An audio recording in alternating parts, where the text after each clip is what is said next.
আলমের যেটা হয়েছে, উনি একটা সময় রাজনীতি করত। ব্যক্তিগতভাবে আমি রাজনীতি পছন্দ করি না, আমি তাকে অনেকবার বলেছি রাজনীতি ছেড়ে দাও ছেড়ে দাও। সে একটা পর্যায়ে গিয়ে ফ্যামিলির কথা শুনে সে রাজনীতি এখন ছেড়ে দিয়েছে। তো এখন আমার কথা হচ্ছে যে যে ব্যক্তিটা রাজনীতি ছেড়ে দিয়েছে তার উপরে হামলা করার তো কোনো কারণ নেই, আর কারণ সে তো সরে গিয়েছে রাজনীতি থেকে। আর ব্যক্তিগত আমার যেটা মনে হচ্ছে, তার শত্রুর কোনো অভাব নেই রাজনীতির দিক থেকে, তার অগণিত শত্রু। মনে হচ্ছে রাজনীতির দিক থেকেই তার উপরে এফেক্টটা পড়েছে।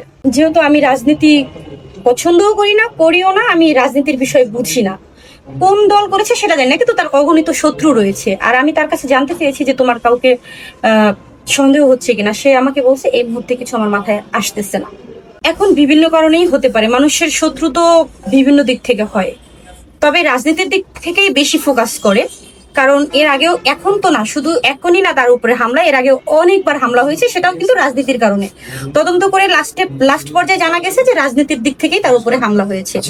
আজকে যে হামলাটা হয়েছে খুবই জঘন্য ভাবে, তার দুইটা হাত কেটে রাখি, মানে সব জায়গা থেকে কেটে ফেলছে।